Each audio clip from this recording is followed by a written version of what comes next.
কিছু কিছু দুঃখের পথ এতটা গভীর হয়, এতটা দীর্ঘ, যেন শেষ নেই, আলো নেই, কেবল নিঃশব্দ হাহাকার। সেই পথে হাঁটতে হাঁটতে মানুষ ক্লান্ত হয়, বুড়িয়ে যায়, হয়তো বাঁচে, কিন্তু ভেতরটা আস্তে আস্তে নিঃশেষ হয়ে যায়। সব দুঃখ কাটে না, কিছু দুঃখ মানুষকে কেটে ফেলে ভেতর থেকে। হ্যালো বন্ধুরা, সবাই কেমন আছেন? আশা করছি সবাই ভালো আছেন। কয়েকদিন থেকে আমার ভীষণ জ্বর, ভীষণ অসুখ, আর সন্ধে হলেই খুব ঠান্ডা লাগছে। তাই আজকে সাহস করে লেপটা বের করেই ফেললাম। বুঝতেই তো পারছেন, সর্দি জ্বর হলে একটু সন্ধ্যা লাগলেই তখন মনে হয় খুব ঠান্ডা লাগছে। ঠান্ডার জন্য ঘুমাতে পারছি না, আবার জ্বরের জন্য আমার চোখ দুইটা কালো কালো হয়ে গেছে। নওগাঁতে এমনিতেও ভোর হলেই শীতটা বেশি লাগে, তাই ভাবলাম একবারে লেপ বের করেই ফেলি। জ্বরের উসিলায় হলেও লেপ তো বের করতেই হতো, 2 দিন আগে আর পরে।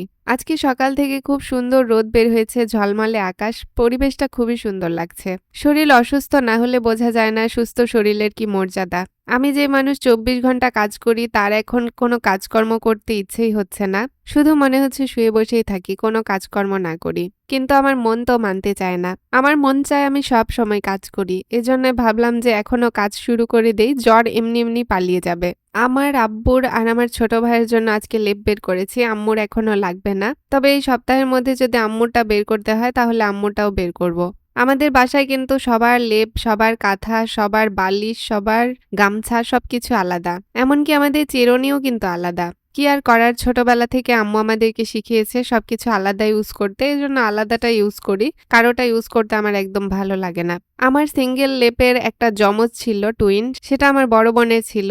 ও তো এখন নেই। তো এই যে এটা আমার লেপের কাভার। লেপের কাভারটাও ধুয়ে রাখা ছিল, শুধুমাত্র রোদ দিচ্ছি যেন এর মধ্যে কোনো জীবাণু থাকলে সেগুলো চলে যায়।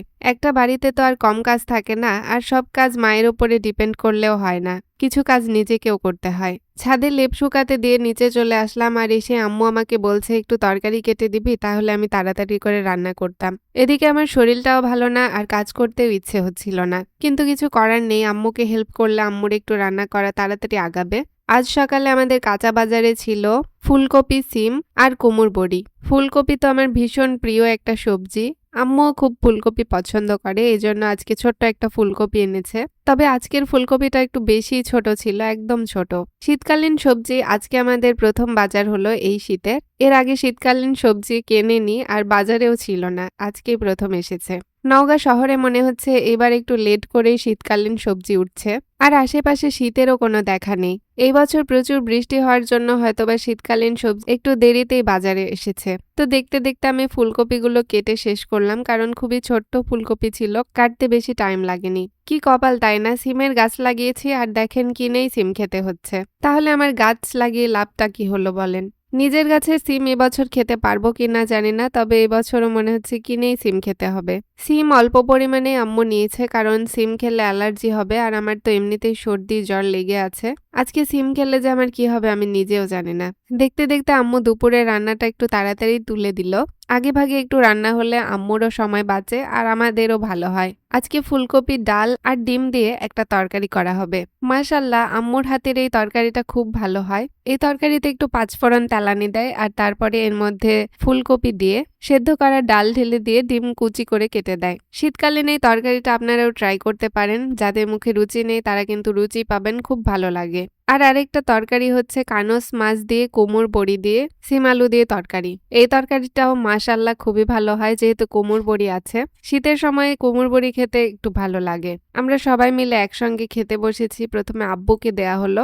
এই যে দেখেন তরকারিগুলো কি লোভনীয় হয়েছে। কুমড় বড়ি বেশিরভাগই ভেঙে গেছে, গোটা নেই। একটা গোটা ছিল, আম্মু আমাকেই সেটা তুলে দিল।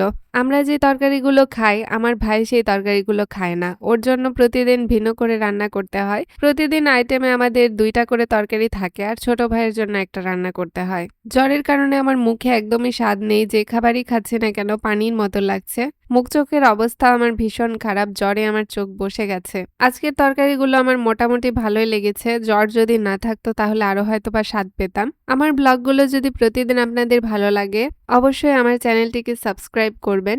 আজকে বিদায় নিচ্ছি, দেখা হচ্ছে নেক্সট কোনো ব্লগে। সবাই ভালো থাকবেন, সুস্থ থাকবেন। আল্লাহ হাফেজ।